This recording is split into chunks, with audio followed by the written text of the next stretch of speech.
Diplomacy projects, events for more representative America at home and abroad, diversity and inclusion initiatives at the U.S. State Department. My name is Cord Innes. I'm an MPA student here at the Harvard Kennedy School and a Rangel International Affairs Fellow.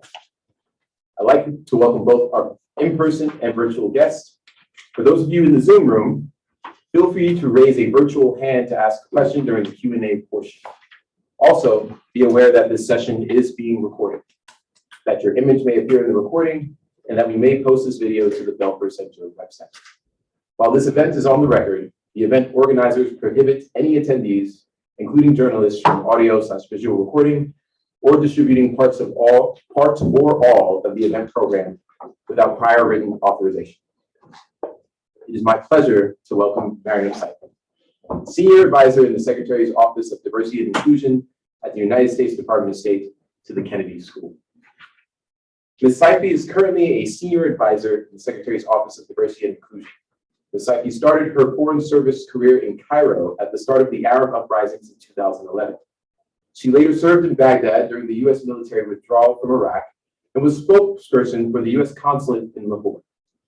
In Washington, she was policy advisor in the Bureau of International Organization Affairs, the Secretary's Office of Global Women's Issues, and the Secretary's Office of Religion and Global Affairs.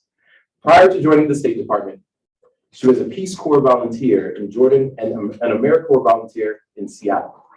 She also consulted for the United Nations Development Program, Acumen Fund, and the Ford Foundation.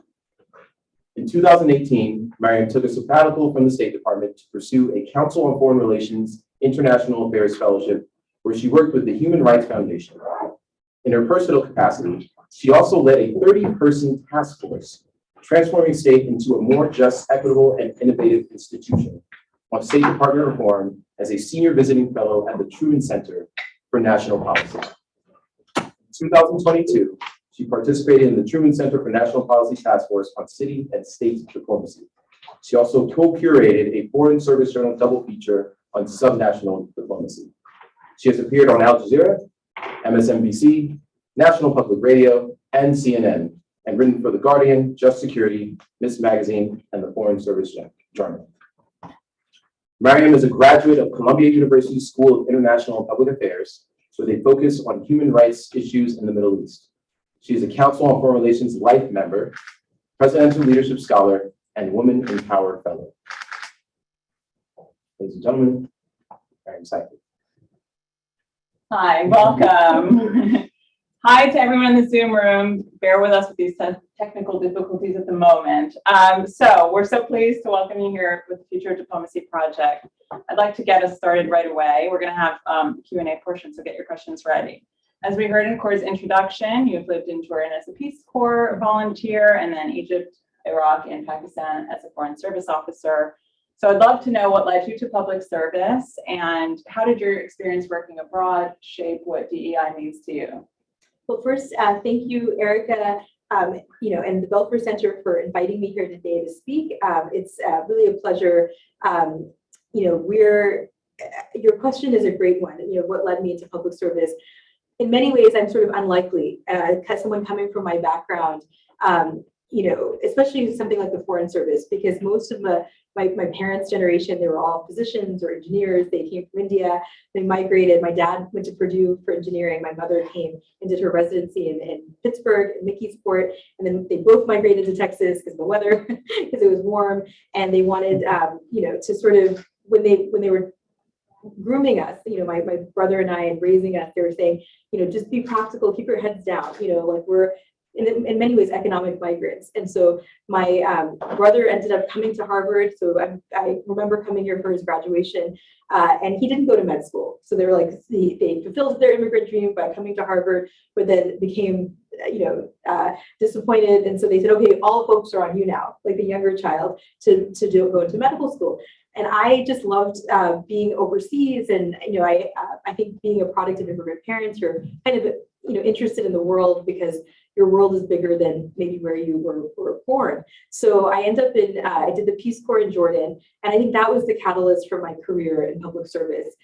Later did AmeriCorps. My parents were like, what are these corps? Like, why did you go to med school? Like, what is this? But I think that's what really drilled inside me, this need to give back, to be part of something bigger than myself. Peace Corps, I got to understand a different part of the world, the Middle East. I didn't know much about the region at the time when I was there, but I learned Arabic, which became a lifelong sort of love for the region, I'd say, after the Peace Corps. And then when I went to AmeriCorps, right afterwards, I was in Seattle dealing with post 9/11 anti-immigrant backlash. So I got to see the domestic side of our international and global policies.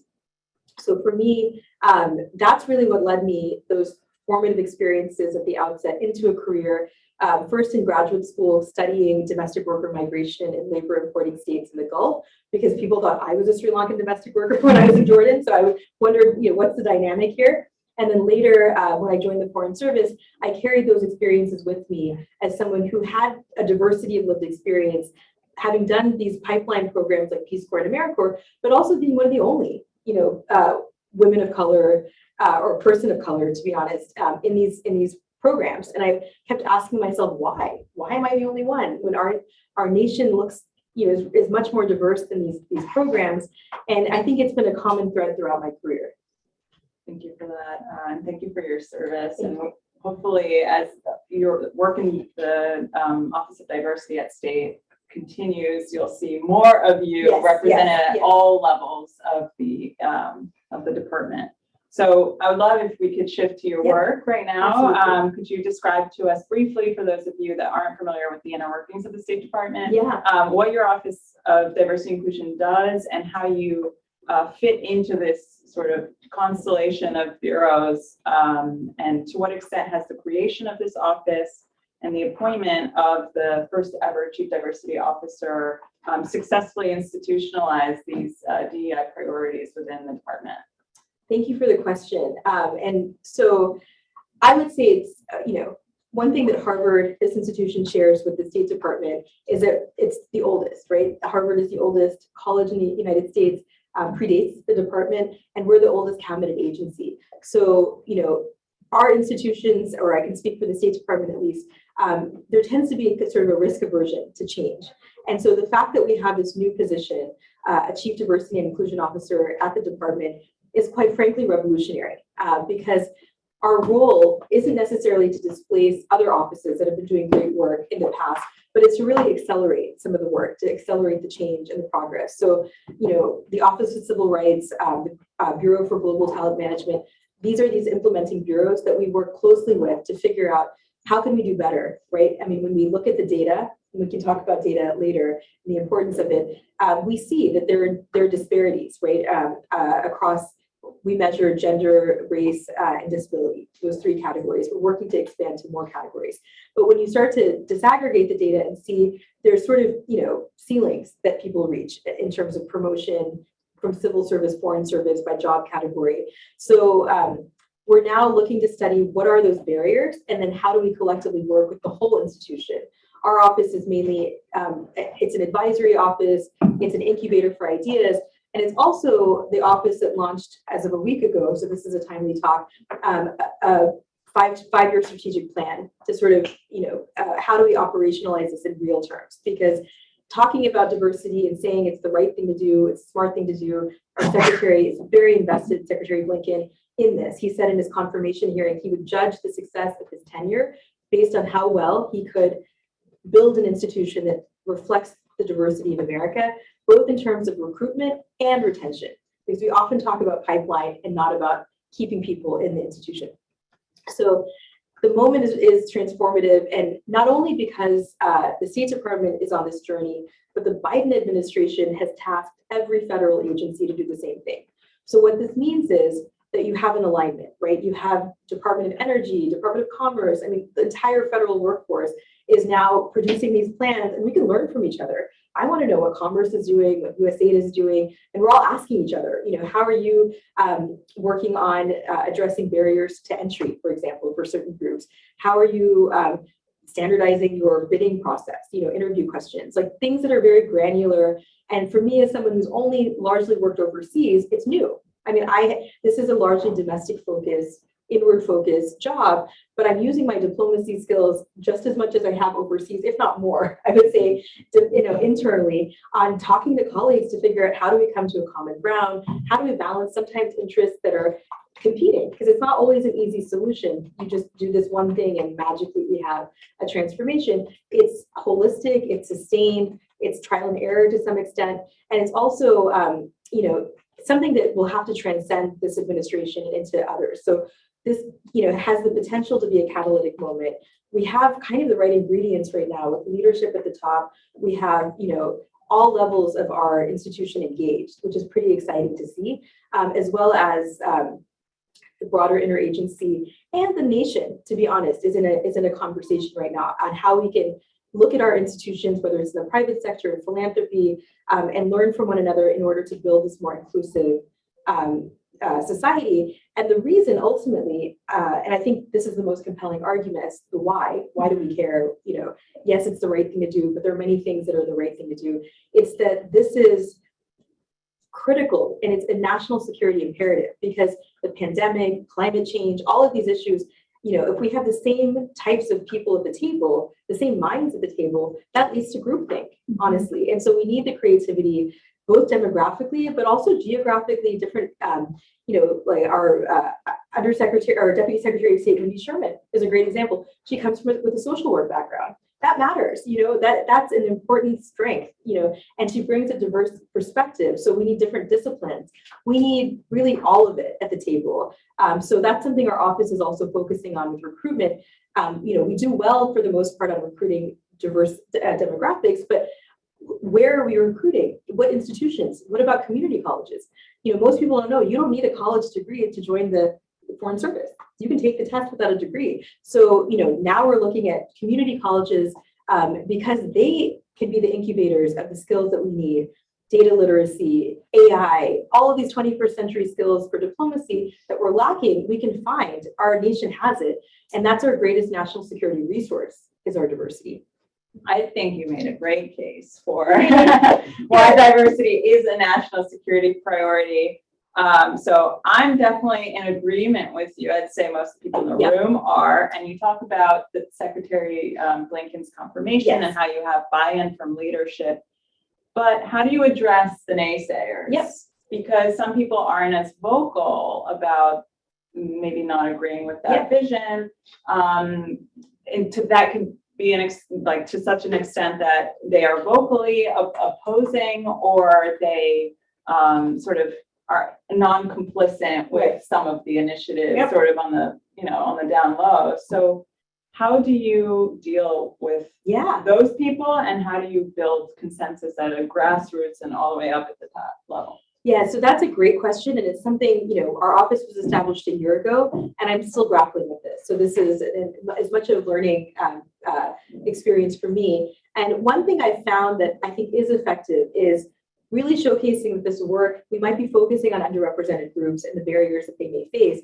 But when we address barriers for those that are on the periphery of power, right? The ones that are not moving up, we essentially create more equity for everyone. Because if the process is more transparent for those that have the most barriers, then the process is more transparent in general, and that needs to happen. Same with accountability. And so in the end, we say, our end goal is essentially to create a meritocracy that's equitable for all, so we can get the talent that we need. Another argument we often get is that there's a perception that there's a trade-off between diversity and merit, and what we say is, all we're doing is just widening the pool so you can have more merit to choose from, basically. So it's a false binary, to use that argument, but it comes up. And one thing we have been doing over the course of the last year is to have these sort of large town halls on key topics. So it's called DEI in action. It's something I came up with mainly to sort of focus folks to say, okay, we're having performance evaluations. We did one on gender-coded bias, like just the language that's used, not even necessarily removing. We're also piloting a program to remove names and pronouns from performance reviews, but also the kind of language we use. I've used language on myself that's gender-coded that I didn't even think about, right? Because it's just so part of our culture that we don't.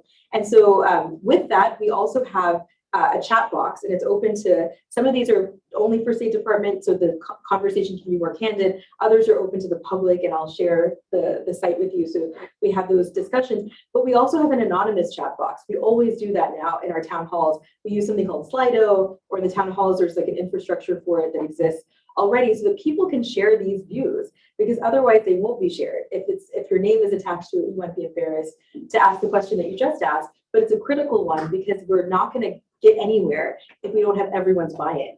And that's not, even if we have the secretary who's brilliant and so is, I mean, he is so committed to this in ways that I've never seen really in my career, to have a leader consistently bring this up in every meeting, in every, whether it's related to diversity or not. He just keeps saying it, and it lifts me up, honestly, in this work, because it's hard.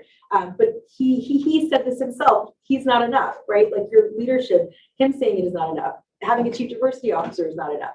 You have to have every single person buying into this. And so the messaging is critical so that we can make the case. And I'll give a concrete example. You know, we, in the Foreign Service, for example, we have, you know, a process for selecting senior officials, like deputy assistant secretaries. And for years, I just assumed, you know, you must interview or been on the job, or, you know, and I learned that no, that hasn't really been the case in the past. And so recently, you know, you just get kind of a tap on the shoulder, and then that's how you get the job. And that's something, you know, it's now we've, you know, worked with our colleagues in a very collaborative way, because people are all invested in again, making things more transparent. Now you have to bid on the job, and it has to be openly competed, so everybody knows that there's a position that's open.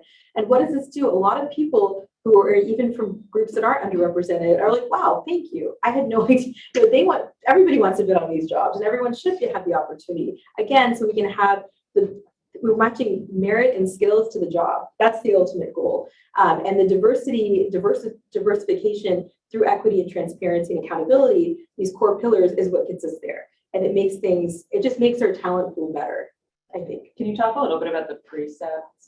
Sure.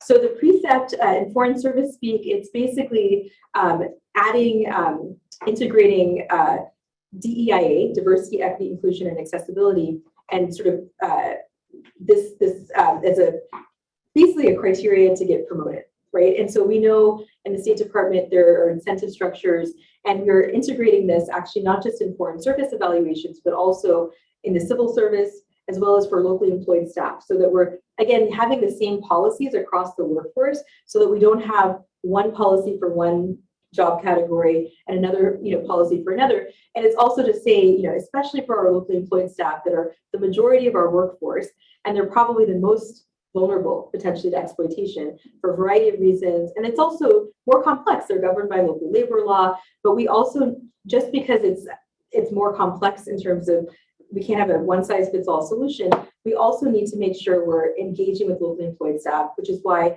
it's pretty exciting in the strategic plan that we had a standalone working group just focused on locally employed staff, which is huge, because that's sometimes the hardest, most complex challenges. You're like, I'll get to that later, but we're putting it at the forefront because they're the majority of our workforce.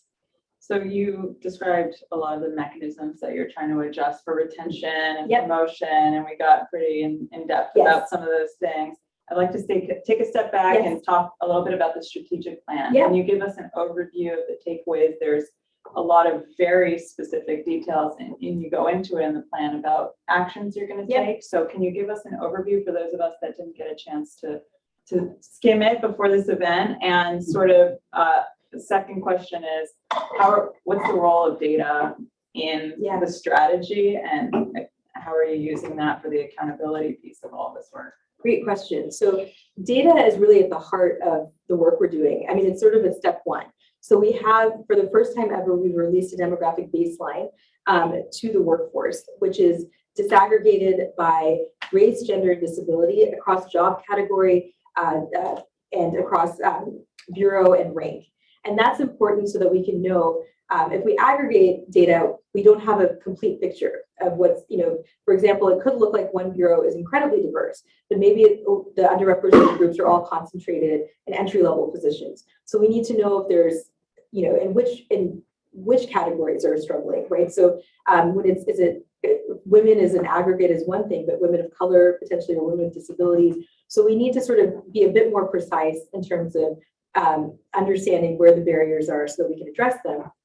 So that's a big piece of the strategic plan, is not only the launch of the demographic baseline and updating it annually. So, and our hope is to actually release it to the public. So we've released to the workforce, which is revolutionary, quite honestly. We did that within our first 6 months. And then now we're also doing a series of barrier analyses to then drill down and figure out what is actually happening so that our policies can be data informed and evidence-based, so that it's just not kind of anecdotal, right? Because to some extent, that's what it's been. For years we've heard things, but we haven't had the data. And so then if there's no data, there's no action. And so now we're sort of getting to it at the heart of it. We're also encouraging people to self-report in GEMS, which is an employment collection tool for data, so that we can have the most inclusive data possible. We're expanding to new categories: ethnicity, sexual orientation, so that we can also measure other underrepresented groups that haven't been captured. We're also, a big thing that we talked about earlier was the precept and integration across job categories, so that we have an incentive structure that, before it's been side work for the most part. Like a lot of people, I'm sure in this room, might be working on diversity, accountability, equity, justice, but really is part of like an effort that's on the margins and that's not part of their core work. And so we're saying that this is a national security imperative. We have bureaus, right, focused on counterterrorism and focused on all these other issues.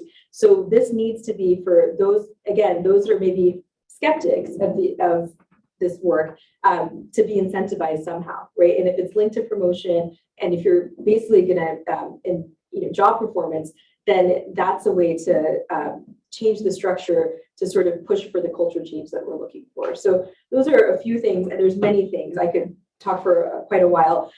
We're also looking at accessibility, looking at making even the foreign service officer test more accessible to people with disabilities, to people from socioeconomic diverse backgrounds. We've made changes. Recently, we changed the foreign service officer test to be more holistic. So it's not only looking at the multiple choice questions that you first take, but also the essays. So again, to have a broader picture of the applicant before moving on to the next phase. So there's a lot. You're kind of glossing over that one, but that's a big change. That's a big change. That's a big change. And there's more in store that I will not announce yet. But stay tuned. Exactly. And what's actually kind of exciting, you'll see the strategic plan. It's 20 pages. It's not a huge document. But what is exciting, this was kind of the format of the White House. Of course, we're government bureaucrats, so we had a template that we had to all the agencies had to follow. And what we did alongside this strategic plan, which I think is extraordinary, is we have an implementation dashboard. So that's not really for the public domain to see. It lives on our internal SharePoint. And a colleague of mine worked with the contractor, and it's incredible because it's milestones, like hundreds of milestones connected to all of these goals. So the goals are one thing, because you'll probably read it and say, okay, well, how are you going to get there? And who's going to do it? And what's the timeline? Oh, no, we have that. It's just internal. It's internal. And it's actually, honestly, for me as a bureaucrat, like it's sort of exciting because, when we have strategic plans, they're great. But then it's like, and for someone like me in the Foreign Service, where every 2-3 years you're rotating, there's no way of knowing, like, well, how far did we get with any strategy, not just this strategy, but in general. So I think this dashboard is revolutionary because now in real time you can update and it's like check the box, like when this update happens about the Foreign Service Officer oral exam, we can check a box there because it's it's in our plan, and then we can see in real time what is happening, what is not happening, and also who's responsible. There's an entire category, so there's your accountability. Which bureau is responsible? Who do you call, right? And so when there's turnover, okay, this bureau is leading the effort on X, Y, and Z, and so we're gonna, and how much money is required, so that we can use this tool to also advocate for ourselves. To Congress to say this is where we need the resources. So it's pretty, that is pretty exciting, but you can't see it, but it's exciting. Yeah, we'll take your word for it. So I'm going to open the floor now. First to people in the room. just raise your actual hand, and then in the virtual room, raise your virtual hand. We will be able to call on you, so you can turn on your video and your audio if you wish. So if you would like to do that, raise your virtual hand, and if you don't, you can type it in the chat, and I'll try to get to it. So first question, please, and introduce yourself, where you're from, what you're studying, really quickly. Okay. Hi, my name is Tiaji. I'm a second year PA student at the Kennedy School, and I'm a German Foreign Service officer. And I'm so happy to finally meet you in person. I think everything you explained and that you talked about sounds so exciting and just very far from what I see happening in the foreign industry in Germany and across Europe. So I'm excited that this is happening here, and I'm excited to learn more about it. And I think my question would be, are there any, you talked a little bit about accountability, monitoring, is there a monitoring body or kind of a way to measure success over time? And in what way is that kind of part of your strategy as well? Yes, and so with this implementation plan, we're also looking at metrics for success, right? And so one thing we, for example, on the accountability front you mentioned, and first of all, so exciting to meet you too, because we were also on a task force, the American Council in Germany, focus on diversity, equity, inclusion, and accessibility. So it's exciting, and that I did in my personal capacity. And that is exciting because we're having not just internal US conversations across the federal interagency, but across governments. And I mean, my ambassador, Gina Abercrombie-Winstanley, is often having conversations with their counterparts in other countries to figure out, how do we get this right? Because everyone is sort of struggling in the best way possible because we're finally putting this effort. And I think effort has been made over many decades, but I think it's concentrated, right? And so to your question on accountability and how to measure this, one thing we did for the first time, again, a lot of firsts this year, so which makes the work exciting, is a climate survey for foreign service and civil service employees. And, to really get to the truth of what's happening, how do people actually feel? We're also expanding this climate survey to include locally employed staff as well. And so we're looking to find out, and every 2 years we'll be doing the same survey. So we can get a sense of like, are we moving the needle? And so there's one way of measuring. Also, the demographic baseline is another way, right? If we start to see more representation that's reflective of the diversity of the country in senior positions, then we'll know that we're making progress, right? So that's why for me, day one, when I first joined this office, and I came on the heels of a task force that again, I did on sabbatical with other mid-career officers like us, right? Sitting at the table, how do we fix this? And it was kind of almost cathartic because there's a lot of trauma involved too, and sort of channeling of, well, there isn't accountability and why should I stay? And so we really got a deep dive into the guts of the institution. And we realized that accountability is at the core. When I was doing the task force, and then when the ambassador, who was a co-chair at the task force, and asked me to come and join her team, it was all about accountability. So, and the data is part of that. The data is creating enough transparency that then the more we can release it, not only across the workforce, but even to the public, that's a big goal of ours, is to push this so that we can release the demographic baseline to the public so that academics at the Kennedy School and others can look at us and give us that critical feedback because we need it, we want it. And in order for our institution to be healthy in the long term, we have to fix this and we have to do it. We can't cut corners. We just can't. Yep.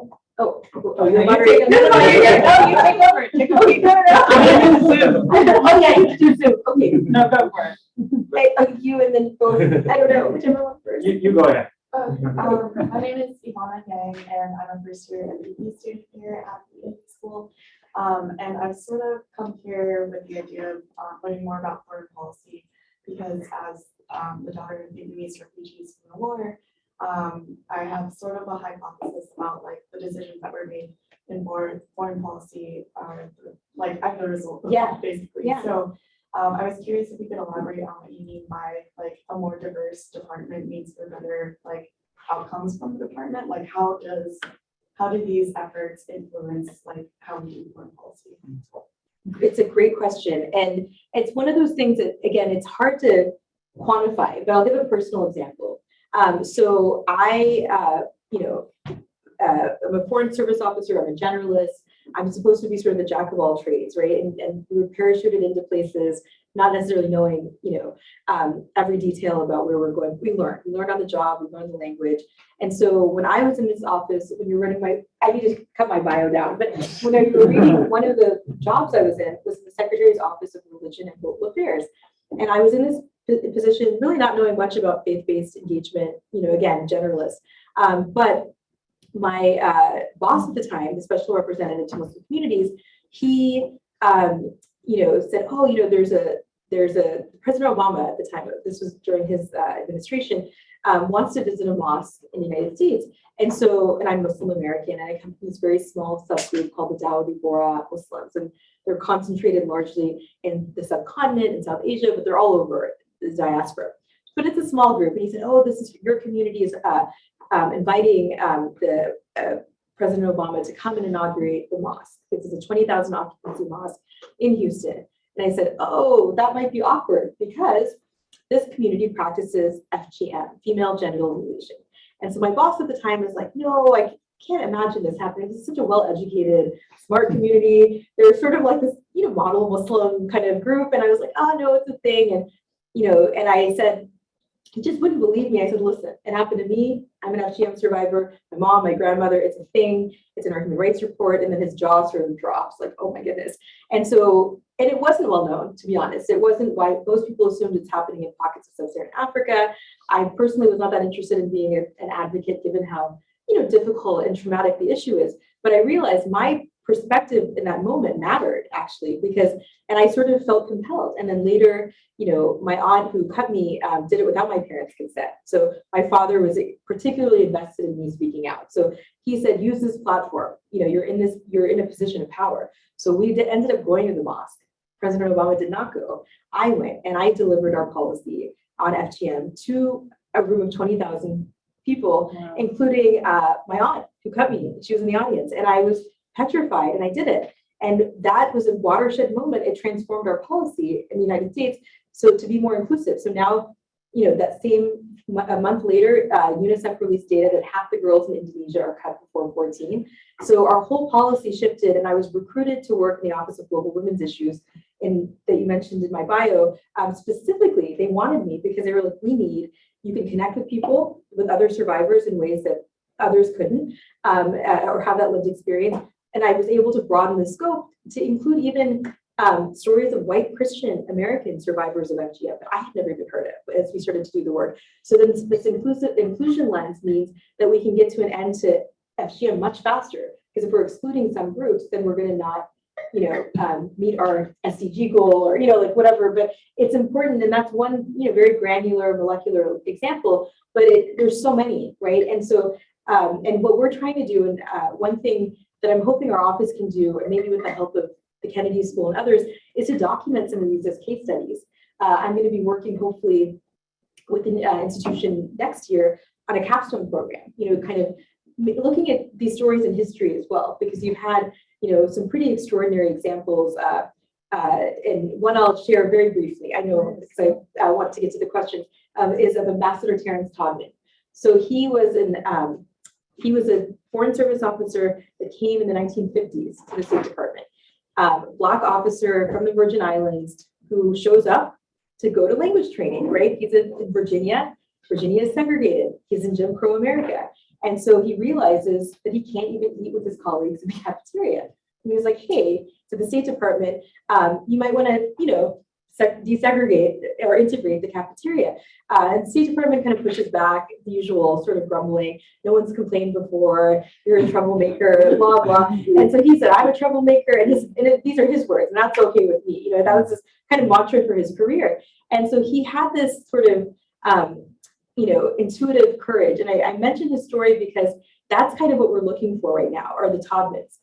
He pushed for integration, and then he went on to serve 40 years under 9 presidential administrations. He held the second highest number of ambassadorial appointments in United States history, not as a Black man, but just in general. And we didn't even know, he had all these barriers that he broke through, but he had this compass of courage throughout. Fast forward to the 1980s, he was ambassador to Denmark.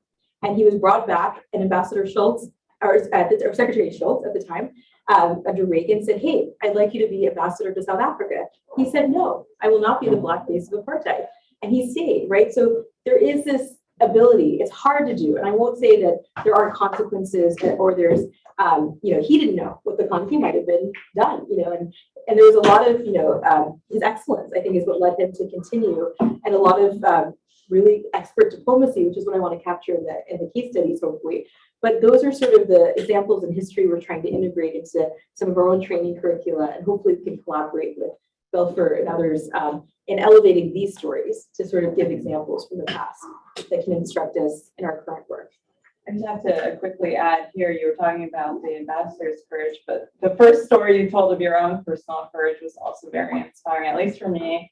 And I would just thank you for sharing that with us. And it's both stories, but yours in particular, since you're here right now, it just illustrates why sharing stories and having all these different lived experiences can really strengthen our institutions, whether they're academia or government agencies. So thank you for that amazing story and your honesty. So back to the questions. Yes. First of all, thank you so much for sharing your insights with us. My name is Hendrik. I'm an associate at the Weatherhead Center, just on the other end of campus. I'm working on German-American relations, charismatic leadership, and soft power. So my question is, you talked a lot about the why, which is of course a very important question, especially if you have to convince those who aren't yet convinced. And I was wondering whether you think of inclusion as also in a way to increase US soft power abroad.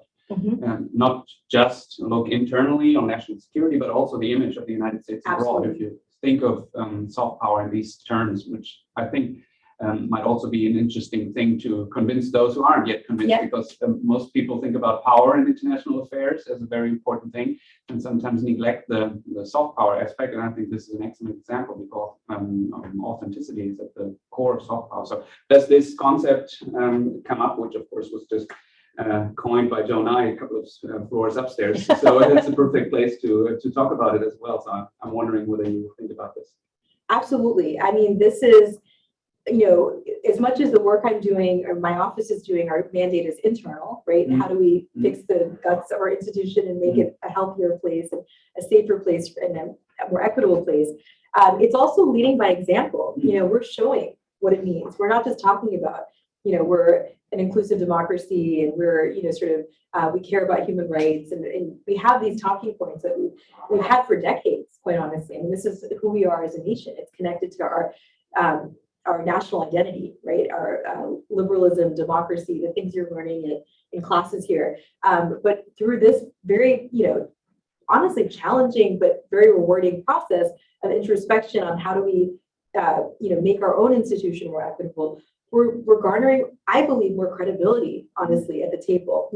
Our ambassador to the United Nations, Linda Thomas Greenfield, said, when discussing racial injustice, people were looking at our country in 2020 as an inflection point. It's one of many, right? We've had many, but it was a powerful moment. She had an amazing speech about her family's personal background, exactly, as sharecroppers, and how that influenced where she is today. And that's an example. She was criticized for that by some Americans. Well, and it's interesting because for me, that speech was, again, one of those moments where it was like, wow, this is where you come to the table. She's in the multilateral setting, right? And typically, we as a U.S. State Department, we have our talking points and the public affairs officers, so we write down, here's what we're going to say. But people are like, that's hollow. Like, that's not even, I mean, look, like, what about your issues, your record, and the way your record on race, your record on injustice, you don't want to, the Russians or the Iranians will say like, well, okay, like, look at you, right? It's like, you might point the finger at us, but why don't you look inward? And that speech was extraordinary because she said, we work here in partnership in a lateral way with humility. We don't have all the answers and we want to learn from everyone else, which is, again, when Tiaji and I were talking about the American Council on Germany, and these were kind of transatlantic task forces that are coming up around diversity, equity, inclusion, and really across the world over. I mean, it's not just It's happening, in Nepal, in India. I mean, all these conversations are sort of bubbling up to the surface, and we're learning, how, our colleagues in Nepal, for example, which is extraordinary, and again, localized what you can and cannot collect in terms of data, but a locally employed staff colleague who works at USAID, Nepali, who actually went to Kennedy School. Because I said, how did you get all this data training? He said, I was at the Kennedy School, so apparently you guys do data training. And he said, he did it as a side project, right? He's like, works at USAID, moved back from the United States to Nepal, works at the embassy, and he did an entire study on caste and demographics and who was represented and at what level, and disaggregated, similar to what we're doing with our whole workforce. I mean, for us, it's a bit more challenging for us to do at the embassy level because of just numbers, right? We need a large number so that we can ensure it's anonymous and to address privacy issues, which is one of the challenges of data collection, but or disaggregated data collection. So, but I think to your point, yes, it matters. It increases our credibility on the global stage. And it also just makes the world a safer place in a more, and we'll have more talent globally trying to fix these problems, right? Like the pandemic, climate change, these are existential, once in a generation threats to our collective existence that we need everyone to sort of, and we need, again, the best minds at the table to be able to solve these challenges. So I think we skipped over you. Oh, at one sorry. point. Sorry. No, sorry about that. Actually, one of the questions was already asked. I'm Yakub Bangesh. I'm here at the South Asia Institute at the law school. Well, since one of the questions was asked, I'll just ask the other one, and then perhaps a slightly different one. How does your office deal with questions of national origin of diplomats and people working there? And I ask this because just actually from a conversation a couple of weeks ago with a very unlikely place, which is the Vatican Foreign Service, which of course is the most diverse in the world by the very fact that there are no Vatican people there. And there they had this, and I was actually talking to a friend of mine, and it was very interesting. So he was an Indian, but was appointed as Vatican ambassador to Pakistan. Interesting. Which created very interesting questions. Yeah. And now they are doing this kind of reverse thing where they're looking at, how to deal again with questions of national origin, and as the things, get complicated. Yeah. And I wonder, considering the US Foreign Service now has people from the Arab world, South Asia, everywhere really. Do they, is it easier for them to be based there? Like, what questions of inclusion do really come up there? That's a great. The second one that I just wanted to ask is, since you've been doing this for a couple of years, is that are there kind of agencies in the State Department that really have kind of pushed back against this? And when that happens, what are the strategies that you kind of use to engage with them? Because I can just imagine, some might be like, oh, this is nice, but we aren't ready for it, or come up with these kind of things. Right. So how do you kind of push that further and engage with them? Great questions. And Yakub and I know each other from Pakistan when I was posted there. So it's another small connection. So I would say for your first question, yes, the pushback is still there in pockets, but as our office has only been around for a year, so it's relatively new. But I'm actually amazed at the level of support that's been sustained across the building, like in the field. I did a trip recently. I went to Nepal and India to visit missions on the field to see what's sort of happening, and it was so eye-opening and honestly made me hopeful, actually, because in Washington sometimes I'm like, is this ever going to be fixed, or needs to be faster, and come on, and you deal with the bureaucracy. And then I went back into the field, which is where I'm most at home, is sort of overseas, I guess, and posted abroad. And it was extraordinary to see how everyone's kind of trying to problem solve, right? So, and there are skeptics, and they're dealing with the same thing, and how to bring the rest of their mission on board. And I would say, when you start to see new ideas coming to the table, or more effective, like I think my presence in that Office of Global Women's Issues, it changed everything, really. I mean, our talking points changed, our strategy changed, and people were like, oh, wow, we would have never known any of this stuff had this person not just serendipitously been here, And so then it became a moment of like, oh, now we can just be even better at solving this problem, right? And achieving this sustainable development goal, let's say, if you're looking at it from the multilateral context. So I think that's one thing. On the national origin question, fascinating. The Vatican, I want to learn more. So I'd love to connect your Vatican Foreign Service colleagues. In the State Department, anyone from any origin can apply to any bureau, and so I, as someone of Indian origin, actually was serving in Pakistan, which made it interesting. But also like it was fine. You know, I actually didn't really have very many issues at all in Pakistan. I assumed people assumed like, oh, you're gonna have. I love Lahore. I feel like I'm Lahori. Like I don't know, like in terms of I'm not originally from there, but my heart kind of still is there. And so I think, you know, on paper we don't have an issue, and so anyone from any background. But historically, and again, I encourage everyone to watch The American Diplomat on PBS. It's a National Endowment for Humanities funded documentary. We're going to screen it. And you're going to We're going to screen screen it. it. Yes, and I can give you a whole panel of phenomenal historians and the director who produced it, who's actually the spouse and the partner of a Foreign Service officer who's African American. And she actually produced the film prompted by the fact that she was like, why? Like, you know, why is it not diverse at all? Like, what is going on? What is the history of this? And then she discovered a book that you should all write down called Black Diplomacy by Professor Michael Krenn. And that sort of tells the story of these diplomats. And one of the stories in the film that I'll mention that I think is instructive is of Ambassador Edward Dudley. Edward Dudley was the first ambassador of color, Black ambassador to Liberia. He was an activist.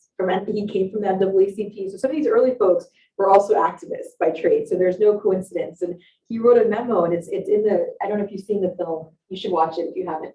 But there's the text, the archival footage is mind-blowing because there's the text of the actual memo that he wrote describing what he called the Negro Circuit, which is essentially he collects the data and he sees all of the handful of Black ambassadors are all going to Black majority countries. You know, Monrovia, there was sort of a circuit, Mauritius. And so, and then he says, okay, here are the other people in my training class or introductory, and they're all, you know, going everywhere, Spain, France, you know. And so he collects this, again, kind of what we're doing. When I saw the film, I was like almost, and I saw it before it came out because we needed it for the speechwriters. The secretary was giving a speech on Toddman because we were naming the cafeteria after him. And I was kind of blown away that this was happening then. And we have some of these issues today in terms of, you know, certain, you know, there are assignment restrictions or certain issues that can happen that now, again, with the barrier analyses, with the data collection, we can really uncover what's going on, right? We need that. What Ambassador Dudley did, you know, so many decades ago is something we're still doing now, but we're trying to, again, do it in a much more holistic way that looks at all of these different intersections so that we can, and then bring to bear the, you know, the data literate folks, the people who can kind of help us churn the data and uncover the evidence so that we can then start to say, okay, maybe it's about hiring more people, hiring more investigators. Maybe there's a backlog, maybe there's bias, but we need to figure out what's going on in order to solve the problem. So we're working on it. Oh, the Zoom people. So can you guys hear and see us? Hello? Hello, Zoom. Hi, Zoom. Yes, Girl. we can hear you. Okay, great. Thank you, Michael. We're going to turn it over to you. So please ask your question and introduce yourself. Michael? Hello? You're muted. Yeah, I was. And actually, I'm going to just tag along what the colleague. Hi, actually, I'm with the Foreign Service as well. Good to see you, Maryum. Yeah, on top of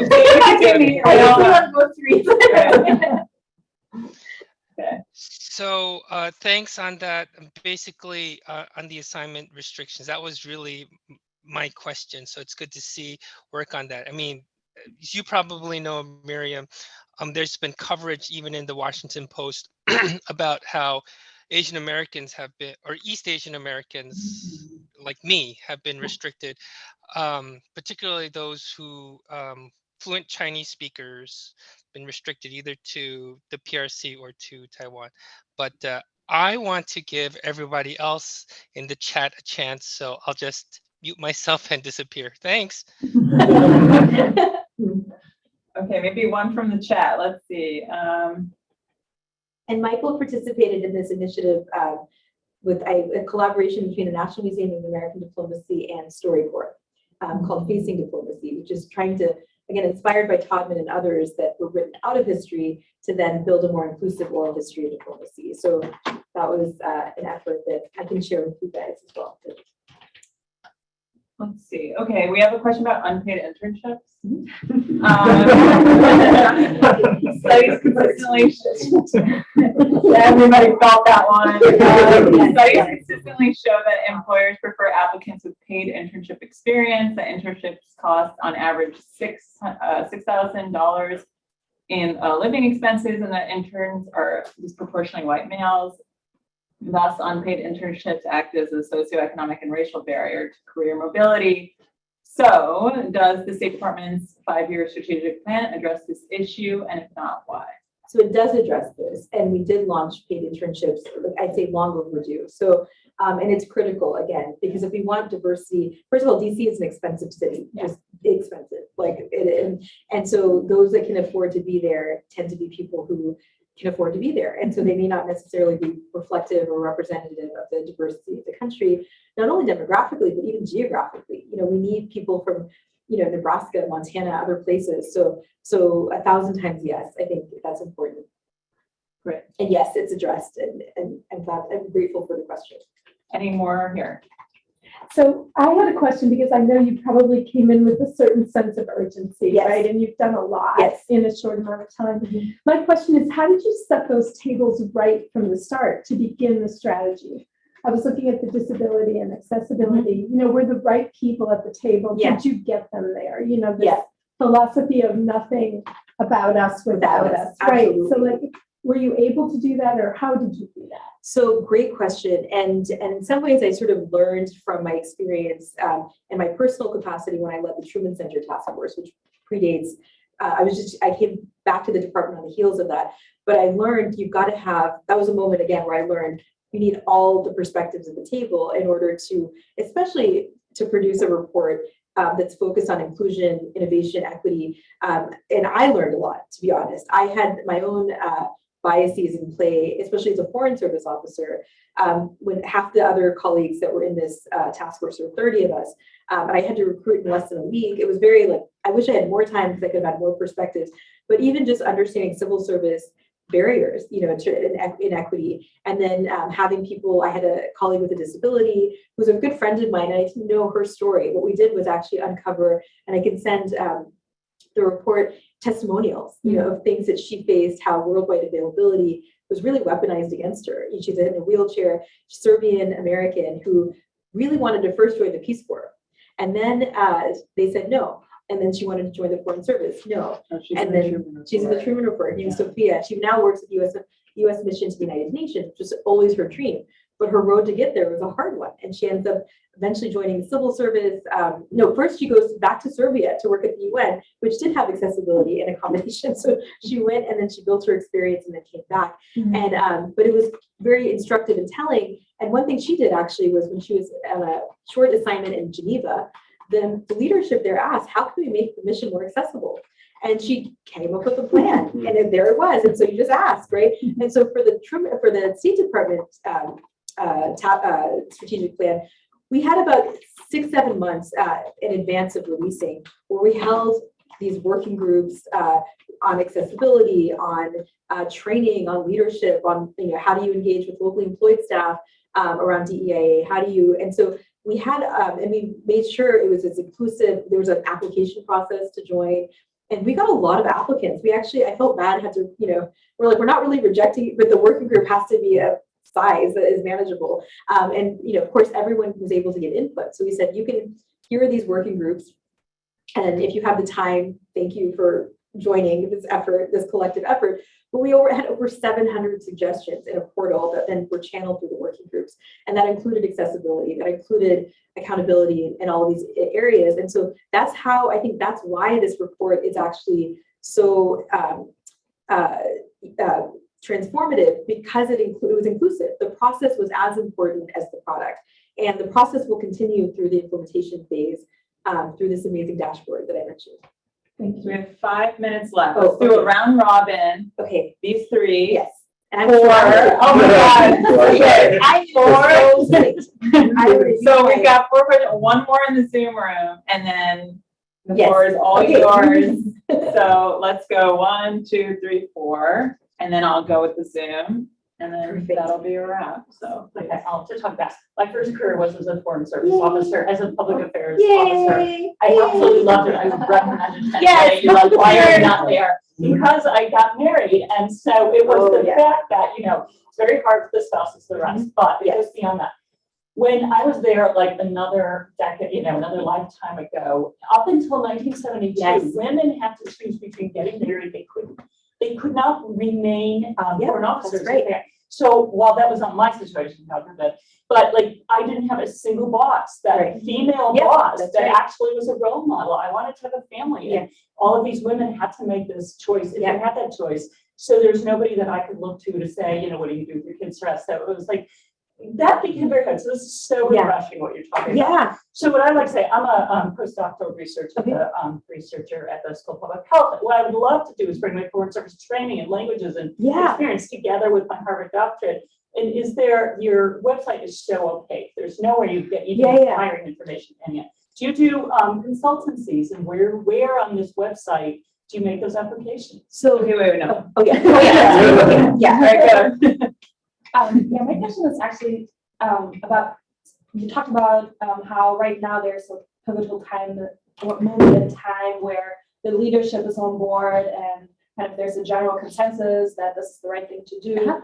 Just considering overall in the US, the polarization, political landscape, upcoming elections, do you think your work is sustainable, and how might politics, domestic politics influence what you're doing? Brittany. Hi, I'm Brittany. I'm also a Pickering Fellow and very excited to join the service. You mentioned the idea of the focus on recruitment, and I think a lot of the strategy focuses a lot on the formal pieces of DEIA issues. And I'm curious how you've thought about the employee engagement and leadership elements of DEIA, especially knowing that I think a lot of people's experiences, whether it's microaggressions in the workplace, the way in which their families are supported, opportunities that they're getting that may be more informal than kind of the ones that come out in the data. How did you think about that, and how is this kind of strategy and focus going to tackle that issue? Good to see you again. Good to see you. My question is actually along the lines of outreach. So some of us in this room that are part of these fellowships and programs, we come from decently privileged backgrounds because we were able to go to college. But when you mention that outreach to community, college areas and things like that, how do you go about doing that? Because I believe people from underprivileged backgrounds also have a unique perspective. Yes. All right, and the final one is about contractors, the second largest staff category after LES, which I'm assuming is locally employed staff. Correct. How are they factored into the strategy? And so you got 5 really big questions, and you got about 2 minutes. I just public challenge. Okay, so for your question around, first of all, the Allison Palmer case was extraordinary in terms of the class action. So bringing up that case in the trend in the 1970s is important. For USA jobs is really the way to go in terms of positions for contracting positions, civil service, et cetera. Good news actually for women in the workplace, or just sort of more inclusive for parents that are and elder care, whatnot, is remote work. That's a new sort of flexible thing that's kind of creating more, it's being studied more in terms of retention. So that's something. On the political wins, Tiaji. So that's something that we think about a lot, right? We want this work to really just be apolitical and transcending administrations, because again, it's about the effectiveness of our policy. So we're working to kind of really institutionally grow the work we're doing and everywhere we go. So our office, at some point, and I think our ambassador said this, a sign of success is when she's out of a job, right? And so that it becomes so part of our DNA that it's everything we do, right? It becomes a lens into everything we do in training, in our foreign policy work abroad, and our domestic work internally. So that's our goal, is to keep it sustainable by making it decentralized and embedded into really the infrastructure of everything we do. When it comes to sort of the informal culture, great question. And that's something, I've been even using these DEIA in action town halls to talk about, things like, microaggressions. There was, for example, the concrete example on advancing racial equity. It was one of the first town halls we did. These are diplomats of color who serve overseas that get harassed by the host country national security staff, let's say. And so now, as a result of all of this work in the building, we have a whole policy where, and Algeria did a great job of the chargé in Algiers of engaging his diplomatic counterparts in Algeria and made it a foreign policy issue. So this informal thing that was happening gets elevated as a foreign policy issue and now becomes guidance across the department. So that's a great example. But again, we need more of it. And when people speak out in these sessions, we get ideas for the both culture change, but also structural change, and even in our foreign policy. On outreach, we need to do more of it. How is really getting creative, honestly, because we don't have as much. I mean, in the plan, we talk about diplomats in residence and about outreach. There aren't enough diplomats in residence, so we need more of it. Our office does a lot in terms of ensuring, I go and speak at in outreach events. The ambassador does. We can use hometown diplomats, which are sort of when you go home to your, to wherever you're from, like go talk to your own constituencies at home. And we've had those programs, but sort of to do more of it, but really think creatively about those non-traditional spaces that aren't normally thought of with pipelines into the State Department. And contractors, we have, in addition to a climate survey for locally employed staff, absolutely correct. We need to also focus on contractors, and we'll have a climate survey dedicated to contractors as well, as a way for us to better understand what are the issues they're facing, so that we, as an institution, can holistically address all job categories, so that they're all equally part of our strategy and our way forward. Very impressive. Word of applause.